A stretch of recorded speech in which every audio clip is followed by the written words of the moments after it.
says that she loves me. Isn't it lovely when the one you're lusting is the one you're loving?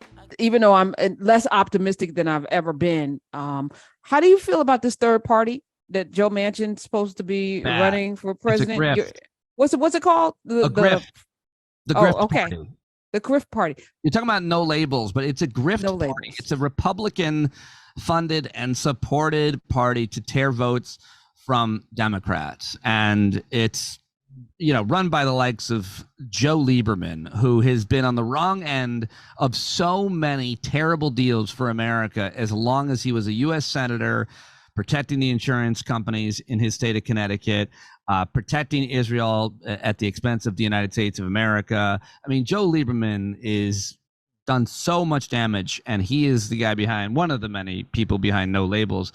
And it's a Republican conservative movement, and they will more likely than not take votes away from Joe Biden than they will the Republican nominee, who's likely to be Trump. I mean, if there's any way that Trump could get reelected, the only way is because of a Cornel West or a No Labels. I like to be optimistic. Neither of them are going to make much of a dent, but I'm definitely concerned, to say the least. There's a long way to go, but I'm definitely concerned. And they're about making money. They're not principled. They're about making money from donors and wealthy investors. It's a grift all day long. The No Labels, and everybody's so enthusiastic about the idea that there could be a third party, and they cite this polling of like 60% of Americans don't like either party. It's not that they don't like either party. It's that the Democrats aren't far enough to the left, or haven't done enough for the environment, organized labor, voting rights. It's that they haven't done enough. That's what people are disenchanted by. It's that the Republican Party isn't racist enough,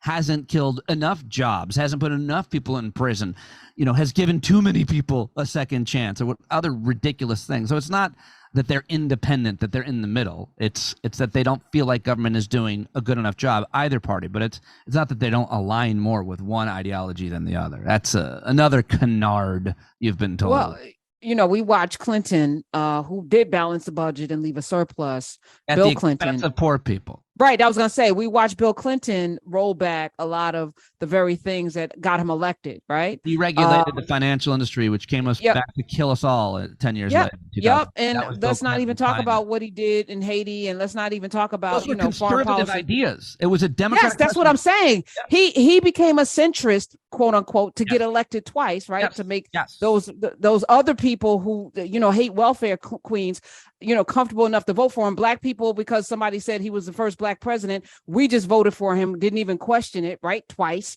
Well, and yes, because he went on Arsenio. Yes, it became an idea. And he ate McDonald's and had a heart attack. Now I'm going to argue on behalf of Black people. Don't you do it. As a person who had 2 Black roommates. Oh, don't you do that. Don't do that, Pete. Well, I mean, I think that you're discredit. You tell me, Black folks are likely to vote in that case and in every case for the lesser of two evils. And in that case, it was Bill Clinton and not George Bush. Right. And Bill Clinton and not Bob Dole. And then one of those guys was going to be better for them. Not great for them. No, I'm not saying. Here's what I'm saying. I'm saying that we're at a point where Black people are tired of the lesser of two evils. And I'm seeing it play out in real time. And what's going to end up happening, this is my prediction, and I don't want it to come true, is that a lot of people are not going to vote this time. Joe Biden won primarily because people did not want to see Trump win, right? But this is no longer, I feel like this is not about Cornel West. It's not about the know nothings or whatever the hell the name of the party is, No Labels, whatever.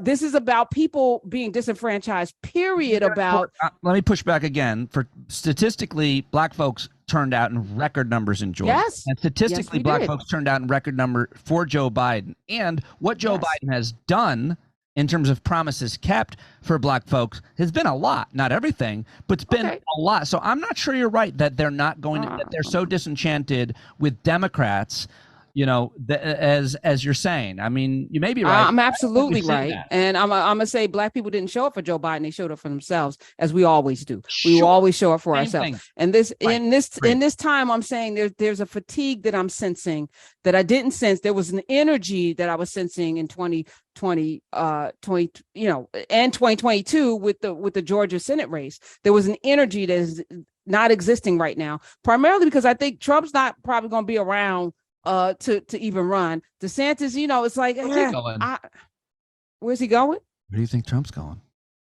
To hell, probably. That's probably definitely going to happen. But yeah, I don't think he's going to be viable. I don't know why. I don't know. I'm just telling you what I'm sensing. It's not based on anything. We'll see. But write it down. Very bad week. Very bad. Although one could argue he gets more support and raises more money every time he gets indicted. It's not about money. It's going to be about whether or not he can be a sustainable candidate. And then the know-nothings, I disagree with you. I think they're going to pull away from Trump more than anything. I think Joe Manchin, is a more likely candidate for people who are never Trumpers, who are Republicans and conservatives, more so than Democrats who will say, between Biden, those people that weren't going to vote for Biden aren't going to vote for Biden anyway. They're going to sit at home. So I don't think that's pulling away. Same with Cornel West. Why do you think that Biden has been the most consequential president of our lifetime? He has actually gotten more. Oh, you're saying a lot. Okay, but make the case. I'm somebody, I'm going to vote. I'm voting for Biden. I'm voting, right? Because me, I see the landscape. I know what's at stake. But make the case. Say I'm on the bubble, and I'm thinking. But when he came in, there was a pandemic, and that is over, and that is because of his administration. Yes, it's over. For sure, it's over. It's been amazing accomplishment. Amazing accomplishment. The investments that he's made into America, from infrastructure to chips to veterans benefits, the largest investment in climate fighting, renewable energy investment in transportation. He halved child poverty. If you look at the statistics, the programs actually passed, the laws actually passed. He's done more than any other president in our lifetime, by far, by far, not to mention the foreign policy wins. I mean, what's gone on in Russia, which was a gamble. Nobody thought that Ukraine was going to be able to put up a fight, but he did. He supported them. He supported NATO. And now Putin is far weaker than he was when Joe Biden became president. That's for damn sure. China, less likely to act as a result of that, pulled out of and ended a war that no other president would end at great cost to his political reputation, some might argue, but I certainly thought it was brave. And I could go on for the rest of your show about the accomplishments that Joe Biden has created. And so it doesn't necessarily mean that people feel them all. It doesn't necessarily mean that if you get a raw deal with your insurance or your job or your housing or your education, he's also relieved, the federal, the college loans, thousands and thousands of people are going to get relief there.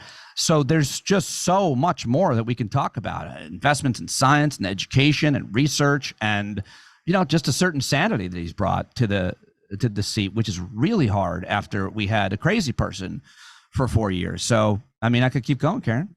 You could, and I would let you because I tossed you with Kamala Harris is not enough to, her. Anyway, I tossed you a softball for a reason, because even with all of that, people vote on feelings, not on facts. Perception is true. Perception is true. So a lot of people have a better job and don't have COVID and aren't losing people to COVID and aren't fighting in a war and are able to afford things that they couldn't afford and were worried about. Growing inflation. What about inflation? Inflation is way down at rates no one predicted. And you give credit. I mean, Biden doesn't get all the credit. The president should never get credit for gas prices and so many other things. But as you said, perception matters. And if gas is $2 a gallon and eggs at $3 a dozen or whatever they are, I have somebody go get mine for me. I don't pay for those kind of things. But if they are what they are, people notice those things, and people notice the opposite. True. I don't have a job. I can't afford my rent. There's a lot that goes into that perception. And I'm certainly not going to speak for, marginalized communities. I don't say minorities anymore, because you'd beat me like a terrible drum in that argument a few ago. I mean, I forgot. Oh my God. Yeah. Yes. But as you are talking, I still you sit with people every day. I sit with people every day. We sit with different people. I don't think the people that listen to you stand up with Pete, Dominick, are the same people that may listen to me. And so I have the enviable position of having a sense of people, which is why I predicted Trump could win before anybody else thought it was possible, because I'm listening. I listen to people. And even though people didn't like me saying it every day, I was trying to shock them, President Donald Trump, just so that they would get out and vote. They still didn't, because I knew it wasn't. If Hillary Clinton would have invested more time in Black communities in Michigan, she would have won Michigan. Let me tell you, Pete, I talked to people and said that to her. I said that Simone Sanders, when she was representing Bernie, I said, please tell him to stop talking down to Black people and only talking to Black people about poverty and the prison industrial complex. Most Black people are not impoverished and never been to prison. Have some real tangible things. He never listened. He could have had a good shot too, but it's frustrating to sit and know what the blueprint is and people aren't doing it. Yes, she should have shown up and stopped sitting on her high horse thinking that it was good enough to go to the Hamptons and not come to the hood. That's why she lost. I think that Joe Biden has appointed a whole bunch of young brown and Black people that would never let him look away from or ignore those problems. I think there's a lot of heroic folks and advocates that aren't necessarily Black and brown that are advocating for policies and health care, employment, education that do help historically marginalized communities, Black and brown people, and also offering them, fighting for their rights in terms of whether it be affirmative action in college or employment. I mean, they're rhetorically calling that stuff out. They are woke AF, in my opinion.